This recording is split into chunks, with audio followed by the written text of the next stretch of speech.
We've got Chris Buescher, driver of the number 17 Roush Fenway Ford, joining us for our media availability here during testing. Chris. Roush Fenway Keselowski Ford. I'm sorry, Roush Fenway Keselowski Ford. Yeah, I'm getting used to it too. So. So you guys got an opportunity to get on the track yesterday and got some laps, and just give us your takeaways, your thoughts, what you experienced yesterday, and the repave and the new car and all of that. Just what was sort of the experience from yesterday? Yeah, there's a ton of new here, so it's probably not even fair to go comparing to the old Atlanta at this point. There's just so many variables in it, but it was a lot of fun last night getting just a handful of cars out there really fast, like Atlanta really always is. Obviously not getting that huge fall off in speed right now with new asphalt, and probably won't for a little while. Pretty much wide open, single car. In the group runs, we're starting to fight some handling. At the same time, with this being a tire test, we're going through a lot of different tire options, size, compounds, whatever it may be. And so I don't know where we'll end up there, but different tires we're making pretty big swings in balance or the ability to stay wide open and really tandem up or pack up. I know there's only 3 of us, so it's not what we would expect for a super speedway style race or a mile and a half really, but it's a good start.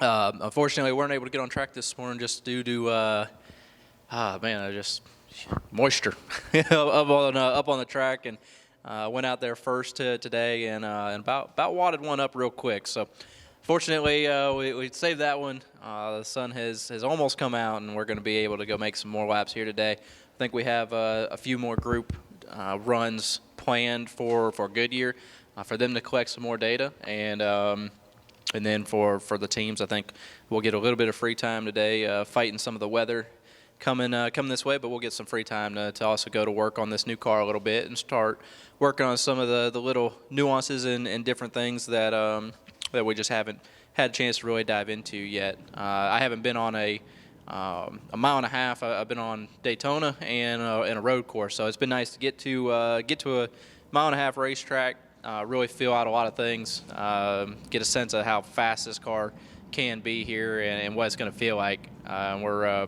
having a good time. We got a lot to learn yet, and looking forward to the rest of the day. We'll open it up to questions. Doug Turnbull down here in front. We'll start with him to your right.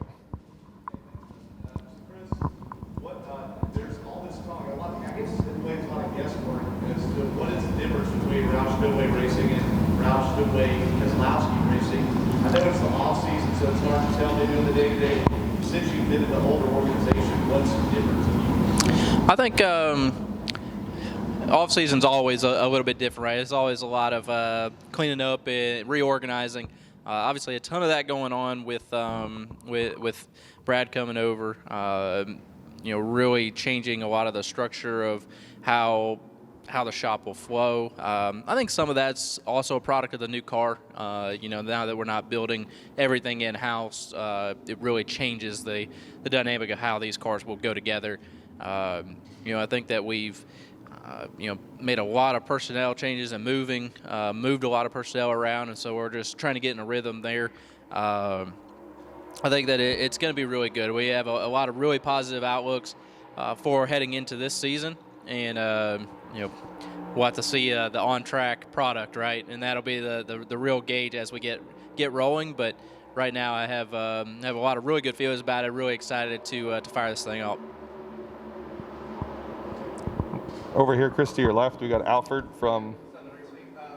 For maybe us fans who not particularly understand how this process works, can you kind of give a fan kind of the process of when you're doing testing? What kind of conversations do you have with maybe the tire guys, crew chiefs? Like, what's the process that goes in when you're doing these testing studies? Yeah, I think this may be the first tire test that I've done, or in a really long time, but it's pretty.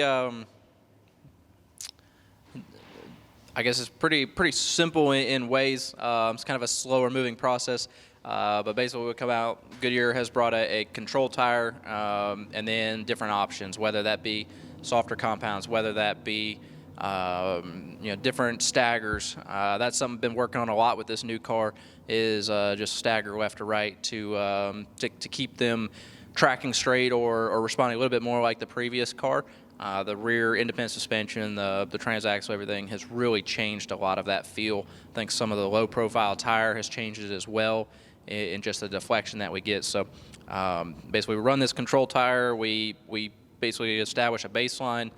We go through different compounds, get a read on what it did to the car, what it did to our line. Did it affect ride quality? Did it make it darty? Did it handle better? Did it add grip? It just go through a lot of those changes, and they have everything set out. All the cars, one from each manufacturer here, to go through all the same tires, all the same tests, so we can take all that data, put it together, and then at the end of the day, yesterday we were able to run 2 group runs to get a feel from what was determined to be, I guess, test best, their best options. So we did a control tire 30-lap run, and then our best options to see what that did for us as well. So I guess it's just a lot of ABA and going back and forth, but a little bit of a slow process, but helps us gather a lot of data. Down here, Steve Hummer.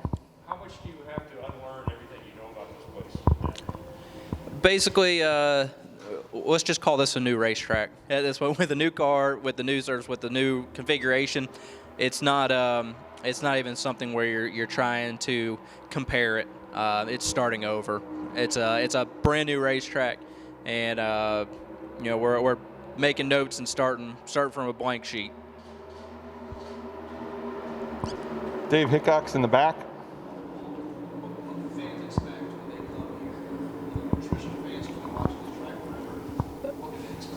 I wish I knew. I don't know what to expect right now. From just a couple cars on track, it's hard to get a good read. I'd say you're going to have a lot of 2 wide racing, 3 wide. There's probably a possibility. It's going to be narrow, but it's going to be tight racing here. I don't know about the front straightaway right now, and it's so much wider. What kind of options that gives us? We can run all the way down to the grass. It's a little rougher down there right now, but I think some of that's going to get smoothed out after today, before we're actually back for the race. There's so many variables. I don't have a good answer for you. I just think it's going to be. I don't think you're going to see a Daytona, Talladega race. You're going to see probably somewhat of a hybrid between that and intermediate racing. One more down front. Since you're doing these testings, you have your first opportunity to be out at the track. Do you feel like you'll have a little bit of an advantage when you come here in March, because you have some laps out here and you're kind of starting to get a feel of what the car's handling like and how it is? Do you think you'll have a bit of an advantage over some of the other drivers who maybe not out here practicing and doing this test? Yeah, I mean, you always like to think that you get a little bit out of it. With that being said, there's a lot of drivers that have been doing the other tests that are thinking the same thing. So it's, at the end of the day, it's probably going to about even out. Everybody's going to be in this car at different racetracks, getting seat time in them and finding advantages for those places. So, this will probably help us for Atlanta. Not being in the car at Charlotte will probably hurt. Now, obviously, we got teammates that are in. Brad was in for that one. And everybody, all the teams do. They have cars at these tests. So at the end of the day, it's probably not as big a deal as would like for it to be. But it is nice to be here and be able to start collecting data ahead of time. Go to the back. When you first heard about this repay, did you have any concerns? And now since you've been able to test, have those concerns kind of went away by chance? I mean, I wouldn't say concerns. I was bummed at first, but Atlanta has been my favorite racetrack from mile and a half racing. I was still Bristol biased, but I love coming to old worn out racetracks. I loved all the character, and so it hurt my feelings at first. If you take that side away and you look at it as what was necessary, it was necessary, right? We can't have a rain shower wiping out an entire weekend because of weepers. We can't have chunks of asphalt coming up and creating a safety hazard for fans, for drivers, for crew members, anything of the sort. It was necessary, and definitely understand that. And so, while they're diving into it, Atlanta's always been a fast racetrack. With the reconfiguration, it's going to be very quick. And so I think that I've really enjoyed being on the track and getting to get laps in, getting to get into a drafting situation and try it out. I think it's going to be a lot of fun coming back for the race. Really, I am looking forward to it. Like I said, it always hurts my feelings to see old racetracks get worked over, but at the same time, understanding the reasoning behind it, it had to happen, and I think they did a good job with the ideas that they've implemented to create a really exciting race weekend. Any more questions for Chris? Chris, I'd like to thank you for joining us here with our media here in Atlanta, and good luck out there for the rest of the test. Appreciate it. Sounds like we're making laps now, Yep. so trying to go knock the wall down.